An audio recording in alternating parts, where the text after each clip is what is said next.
Hey everybody, hope you're all doing good and hope you're all safe.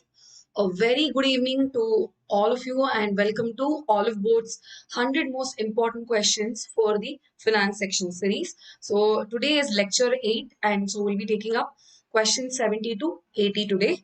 So let's get into the class very quickly. If you can all confirm me with a thumbs up or or probably a yes comment in the comment section, I'll just go jump into the discussion for the day.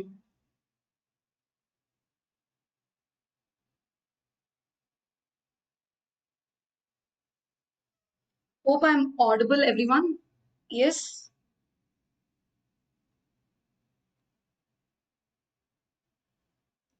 So, is my voice clear and audible? Are we good to begin the lecture? There's no issue from my end. Yes. Hi, Nilesh. Yes, Ashwin will be making the PDF available at the end of all the 10 lecture series. Don't worry. Thank you so much, and let's begin the class today. I want every one of you to make a note of the upcoming events with Oliveboard.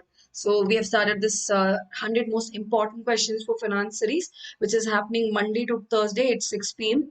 And we'll be completing in other two more lectures the important questions for finance section. So do not forget to watch this 6 p.m. Series if you're preparing for SEBI Grade A, RBI Grade B examination. And we also have an exclusive current affairs series for RBI Grade B phase 2 of the examination, which happens every Tuesday at 7 p.m. And also a current affairs series for SEBI Grade A examination phase 1. Which happens every Wednesday at 7 p.m. And also, we have an exclusive government series lecture for RBI Grade B Phase 2, which happens every Thursday at 8:30 p.m. And you will find the links for the same in the description box below. So, let's get started with the quote for the day. None can destroy iron, but its own rust can. Likewise, none can destroy a person, but its own mindset can. All summed up by Ratan Tata himself. So I think the quote is very, very clear.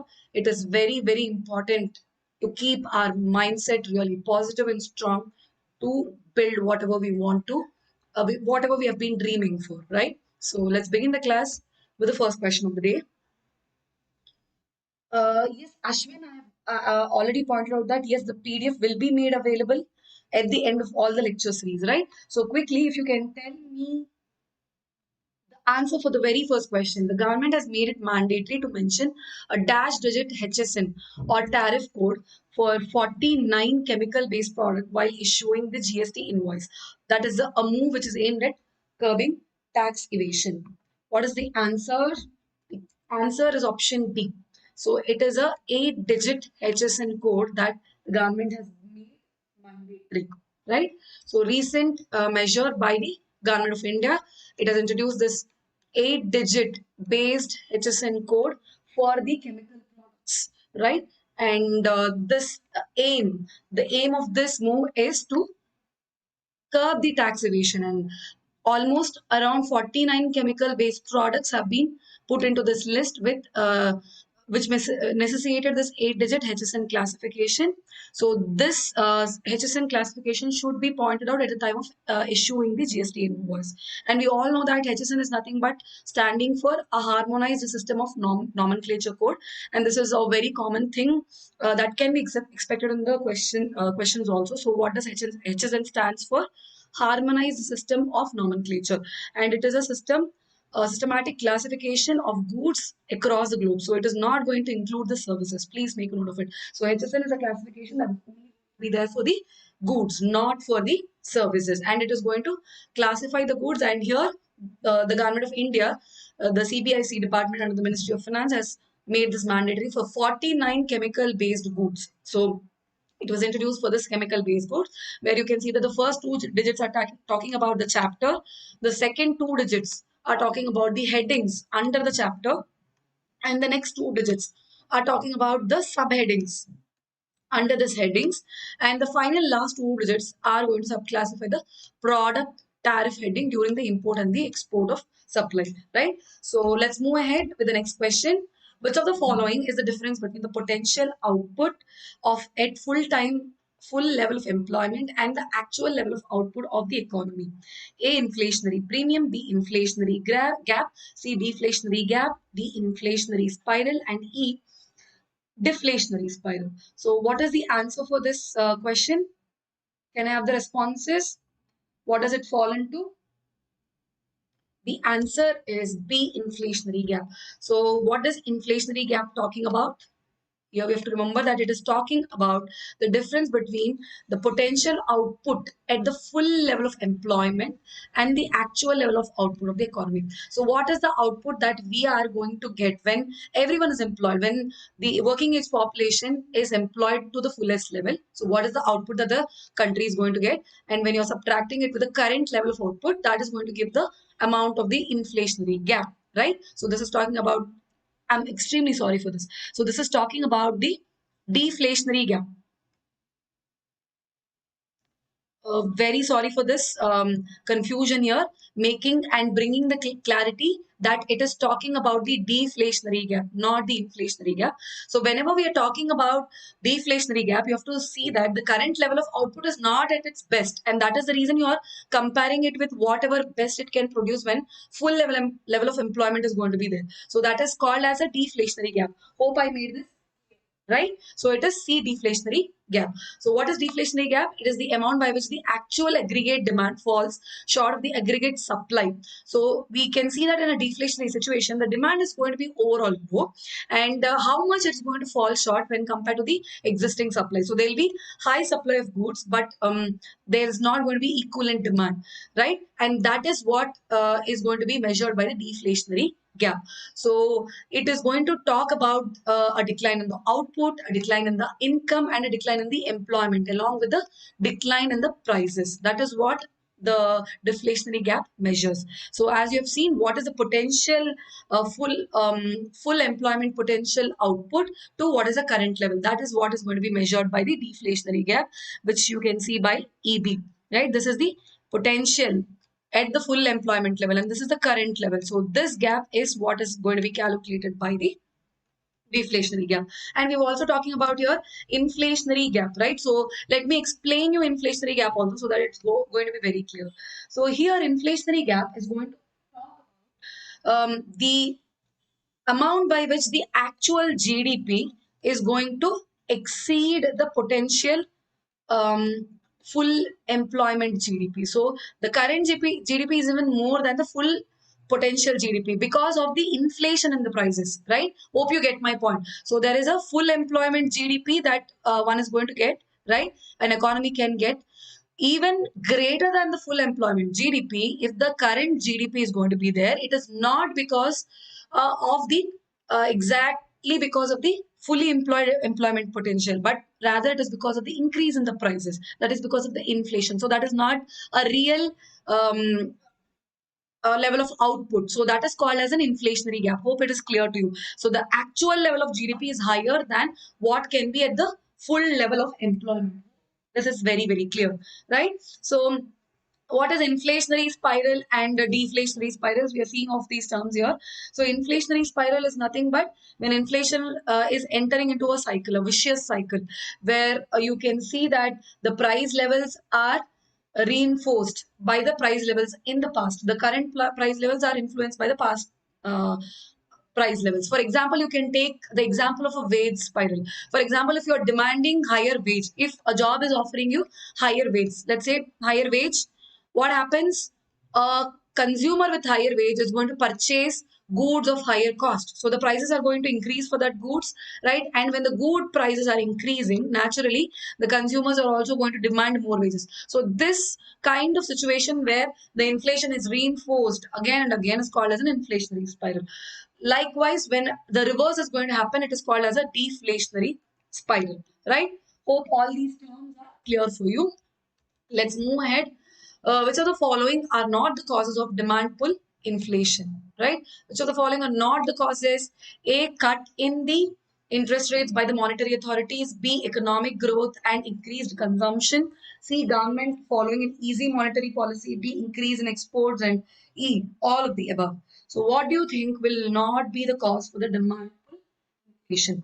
The answer is option B. Increase in exports is not the cause for demand pull inflation. So there are basically two different types of inflation. All the three here are talking about the demand pull inflation. So these are three causes of demand pull inflation. But whatever this is talking about is the cost push inflation, right? It's not demand pull.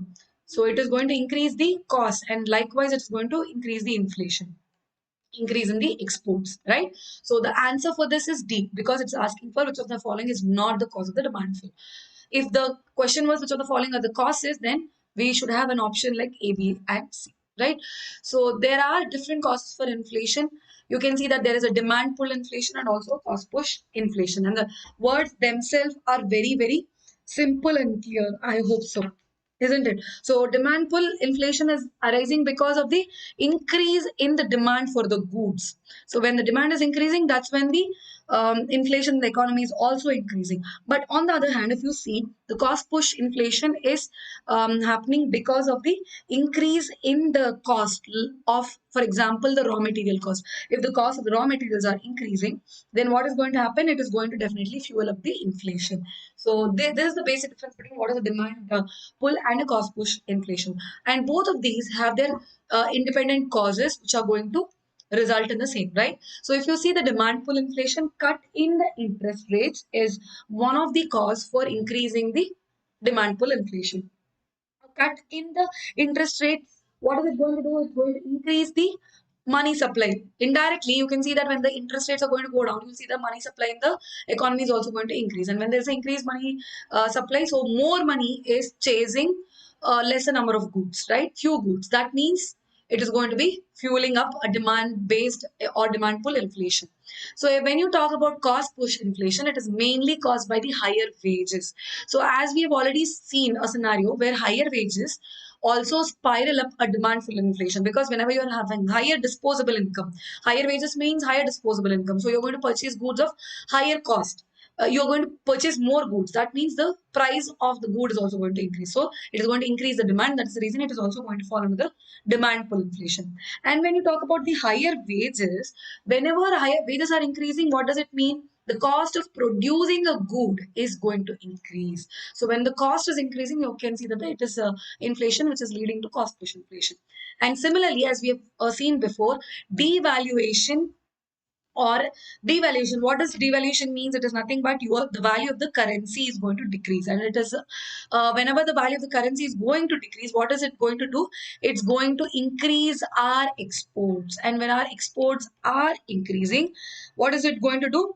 It leads to shortage of goods in the domestic market, isn't it? Whenever we are exporting more, it's going to lead in the shortage in the domestic market, and so it is going to push up the price of the good. That means it is cost push inflation again. And whenever there is an increase in taxes, like what is going to happen? It is also going to fuel up the cost push inflation, right? So these are all the different causes for both demand and the cost push inflations. Next question, which of the following inflation is beneficial for the economic growth? I hope this is a fairly simple question. A, creeping, B, walking inflation, C, galloping inflation, D, bottleneck inflation, and E, none of the above. So what do you think is going to be beneficial for the economy? The answer is, can I have the answers very quickly? So which of the types of inflation which is going to be very helpful for the economy? The answer is pretty simple, and it is A, creeping inflation. Yes. So there are different types of inflation based on the pace with which they move. So that is where you categorize creeping, walking, and galloping into. So here, creeping inflation is one kind of inflation which is very, very beneficial for the economic growth. Not all of them are going to be bad, right? So creeping inflation, let's understand what is creeping inflation. It is nothing but whenever there is going to be a price rise of less than 3% a year or less, then you can put it in the category of creeping inflation. And it is in fact a safe type of inflation and required for the growth of the economy. Then if you see, the next kind of inflation is the walking inflation, where you see the price rises more than the creeping. So you see that the price rise is to the tune of 3 to 10% in the economy. And you can take walking inflation as a warning signal to curtail it, right? So which can act as a potential. So you can understand that the situation is not deteriorated, but walking inflation acts as a warning signal for all the monetary authorities and the government bodies to target and reduce it. Otherwise, if it is not going to be curtailed. It is going to have serious implications for the economy, right? And the third form of inflation, where you see, is the galloping inflation, where the price rise is going to be greater than 10%.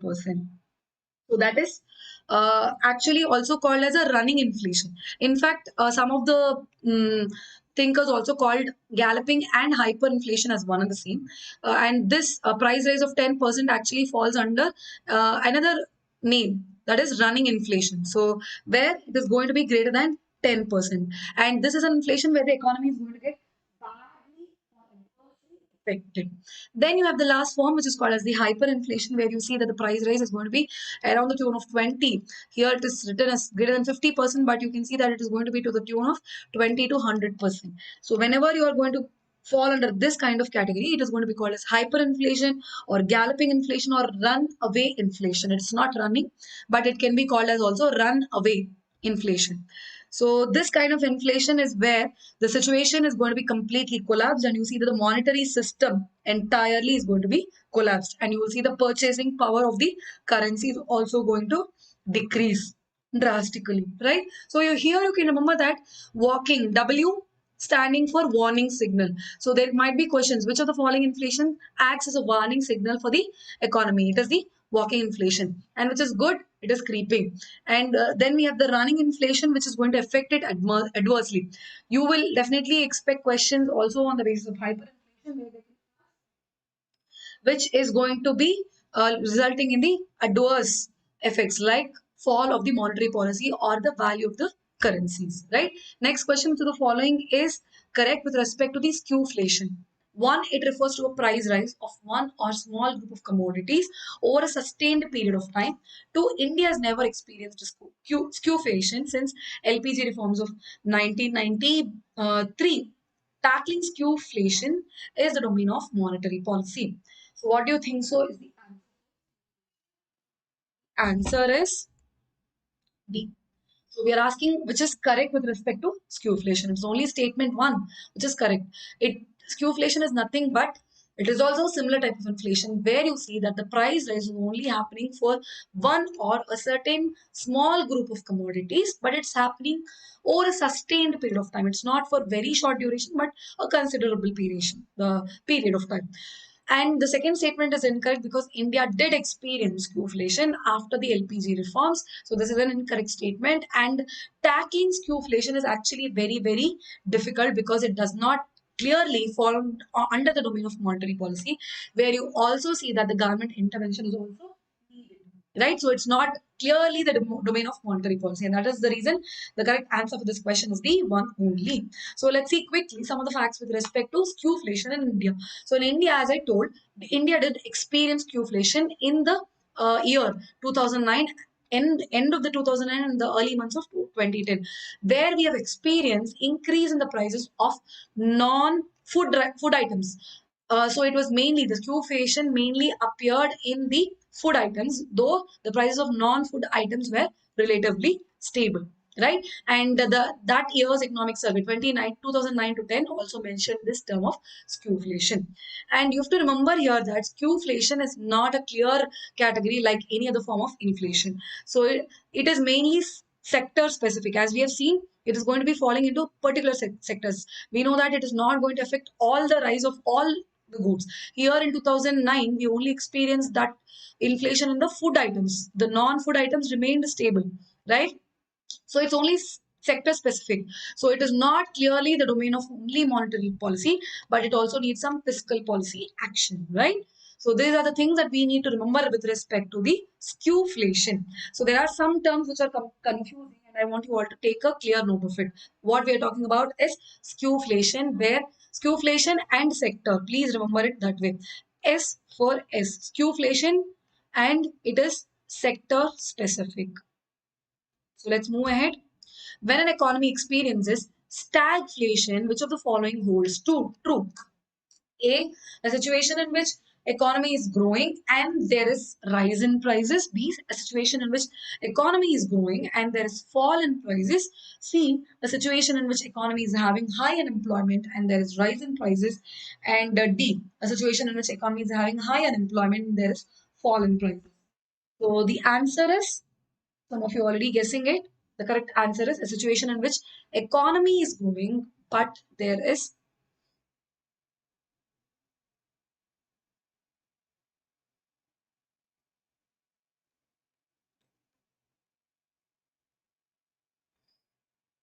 actually it is not B, but the correct answer is a situation in which economy is having high unemployment and there is rise in prices. So the option is C.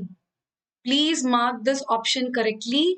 I want you all to understand that stagflation is not a situation where economy is growing and there is fall in prices. Rather, it is a situation in which economy is having high unemployment and there is rise in prices, right? So the words stagflation refers to stagnation plus inflation. So with inflation, it's very evident that there's going to be rise in prices. And with stagnation, it means that there is a stagnation of economy. So it is a situation in which economy is going to be having poor growth and high unemployment, right? So these are the components of stagflation as you see.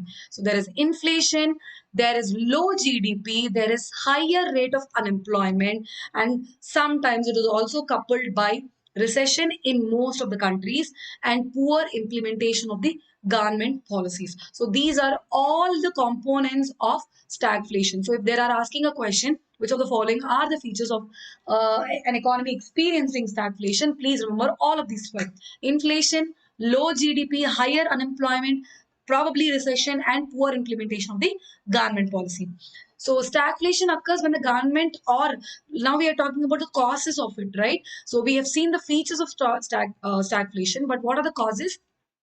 Stagflation generally occurs when the government or the central banks are trying to expand the money supply at the same time and also constrain the supply. So where there is no clear fiscal or monetary policy, when the policies are not working correctly. So you can see that there is a conflicting expansionary and contradictory policies. That is where the economy moves into a condition of stagflation, right? So the answer for this question is option C.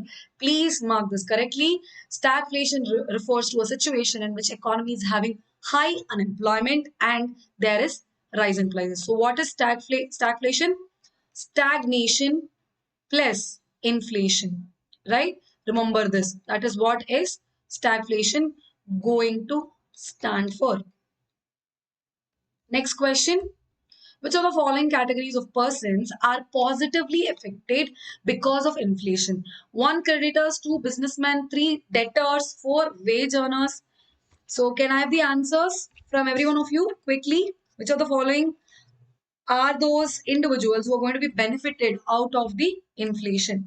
The answer is B, 2 and 3. So it is the businessmen, that is a flexible income group, and the debtors who are going to be benefited out of the inflation. It is 2 and 3, right? So let's know about who are the winners and who are the losers in the inflation.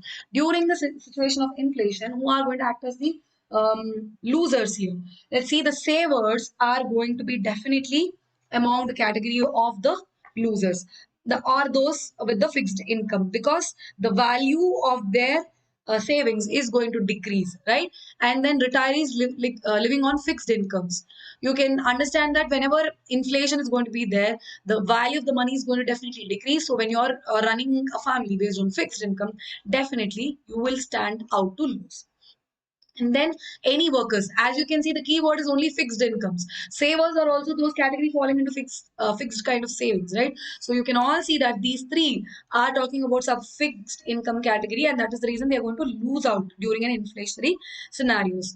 And borrowers on variable rates are also going to be a loser in the inflation. And as a whole, you can see that obviously the whole economy is going to be a loser too during an inflationary situation, and when it is going to go beyond a certain level.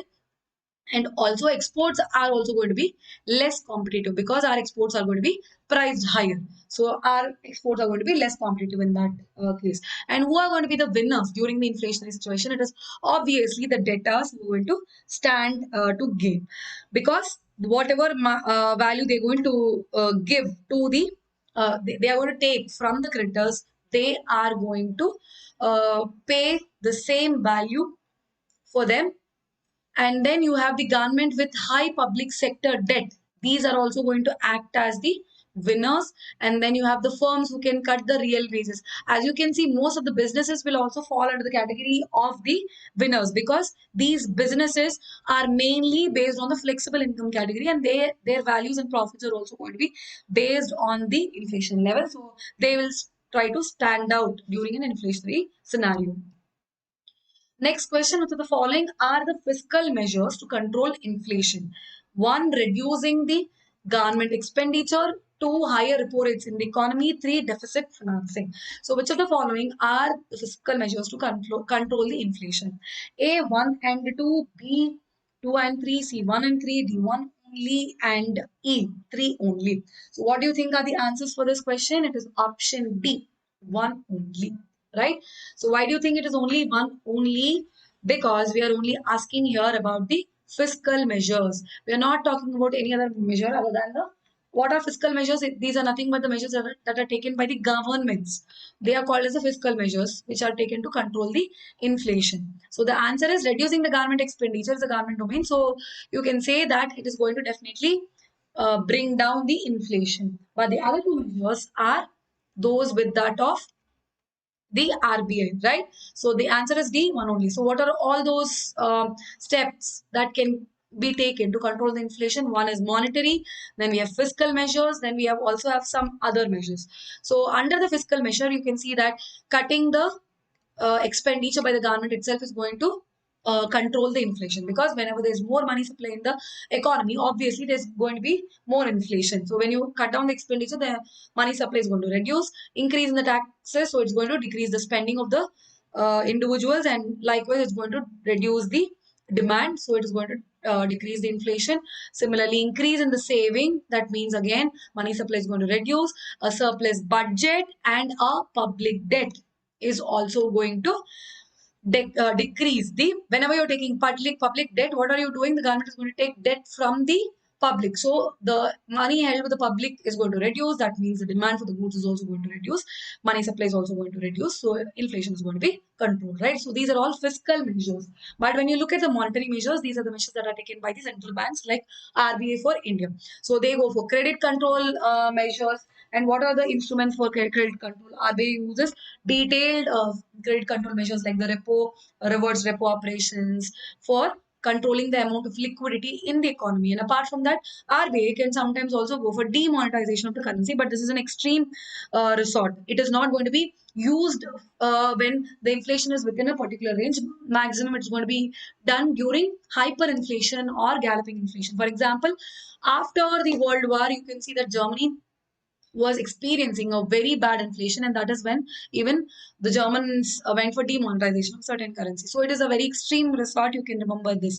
It is not used commonly. And then issuing a new currency, except for taken by our own prime minister. I have forgotten that, but it's a very extreme measure, not taken generally.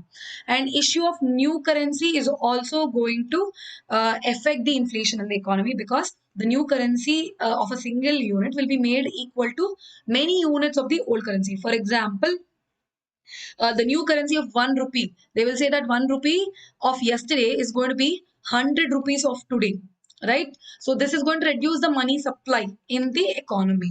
That is how the issue of new currency is going to work. And there are other measures other than this fiscal and monetary, like raising the production, because the demand is increasing, and when you raise the production, the demand can be met, so that the prices can be reduced. And apart from this, having a rational wage policy, not increasing wages too much, will also curtail the spending and keep the prices under control, and using some kind of price control mechanisms and upper limits and rationing, right? These are all the measures that can also be used to control the inflation. Next question: which of the following are the effects of deflation in an economy? One, technological progress in the economy. Two, preference for equity finance firms over debt finance firms. Three, salary cuts and layoffs. The question, the correct answer is B, 2 and 3. So whenever there is a deflationary scenario in the economy, it is not going to lead to technological progress. And the question is asking about what are the effects of the deflation. So it is not going to be an effect, right? It is incorrect. So The other two options, 2 and 3, are correct here. So, what is deflation? It's completely the reverse of inflation. Inflation is nothing but price rise, and you will see that the money value is going to be decreased. But whereas deflation means the prices are going to decline and the value of the money is going to be increased. So, it takes less units of currency to purchase the same units of goods and services. Exact opposite inflation works. So, what are the effects of the deflation in an economy? You will see that the interest rates in the economy are going to rise. Yes, because that is going to reduce the amount of money in the economy, and then you will see that the real level of the debt is also going to increase. Debt is going to increase, then there will be pressure for lower wages, and you will see one of the consequences of deflation is the profits of the businesses are declining. So you can see that there's no progress, technological or any kind of progress, business progress is not seen during a deflationary scenario. And also there's going to be rise in cyclical unemployment during a deflationary situation. The employment is not at its highest, and also the competitiveness, because it is valued at lower prices, the export and the price competitiveness is going to be improved. Right, last question for the day. Okay, before that, what are the, we have talked about the effects of deflation. You can also remember about what can cause the deflation in the first place. One is falling demand is going to lead to deflation. Two, lowering the cost of production. These are the primary causes for deflation. Whenever the demand is reducing, it is going to result in a reduce in the prices. So deflationary situation is going to be there. And whenever the cost of producing a good is also decreasing, even then it's going to result in a deflationary scenario. And what all can be the probable causes for reducing demand? A recession worldwide, austerity measures taken by the respective monetary authorities, decline in the public confidence, and then fall in the money supply. And apart from this, you can see that probably lower oil prices also will lead to the cost of reduced costs. Improved technology is going to reduce the cost, and appreciating or falling import prices are also going to lower the cost of the production. Right, so these all can lower the cost of production, which are in turn going to spiral the deflation in the economy. Last question for the day: which of the following refers to decrease in the rate of inflation? So, A, deflation, B, disinflation, C, reflation, and D, core inflation. E, none of the above. So, which of the following term refers to the decrease in the rate of inflation? It is a very simple question, fairly simple. The answer is B, disinflation. So, whenever there is a decrease in the rate of inflation, it is called as disinflation. So, let's learn about all these terms which are very, very close to each other. So, as you all can see, inflation is nothing but rise in prices. But whenever the prices are rising, you can see that the prices are still above the base rate, but the inflation is slightly decreasing. The rate of price rise is decreasing. Then it is called as disinflation. But there is a situation when the prices are decreasing from the base price, and that is called as a deflationary situation. And what is reflation then? Still prices being in the negative territory, but it is just slightly picking up. That is called as a reflationary situation, where we are moving from depression to recovery situation. But from prosperity, if you are moving towards depression, you can call it as a deflation. Quickly, let's listen to these terms. Deflation is nothing but a condition of falling prices on account of insufficient effective demand. So whenever the prices are falling, it is deflation. And what is disinflation? It is a process of lowering costs and prices when they are excessively high. So inflation at one point of time has been excessively high and it has reached the highest level, and then it is obviously going to decline beyond that point, and that is the situation of disinflation. And what is reflation? It is nothing but a moderate degree of inflation which is deliberately undertaken by the authorities, monetary and the fiscal authorities, to relieve the depression. That is the, so that is called as the reflationary situation, right? So thank you so much, everybody. We are done with the 10 questions for the day. I would like to meet every one of you with the coming 10 questions. If you have any doubts, please leave it at the comment section so that I can take it up in the comments in the next class too. Sorry if I have not been able to answer any of the comments because my phone has gone off. right? So let me quickly see. I tell you all that at Oliveboard, we have the SEBI Grade A full-time course which can help you learn, practice, and revise for your examination very thoroughly. And you can use the My20 coupon for getting a 20% discount for the same. And as I've mentioned before, we have some important events which can help you with your SEBI grade A and also RBA grade B examination preparation. One of them is the current day series, that is the 100 most important questions for finance series, where we are covering the most important questions for the static portion of the finance. And it happens every Monday to Thursday at 6 p.m. And we have a current affairs series for RBA grade B phase 2 every Tuesday at 7 p.m. And we also have a current affairs series for SEBI grade A phase 1 every Wednesday at 7 p.m. And also a government scheme lecture series for RBA Grade B Phase 2 every Thursday at 8:30 p.m. And you will find the links for all of these in the description box below. Thank you so much, one and all. If you've liked the video, or if you find it beneficial for you, please hit the like button. If you want to stay updated with respect to the RBA Grade B and SEBI Grade examination preparation, please subscribe to Oliveboard channel and happy learning experience, all of you.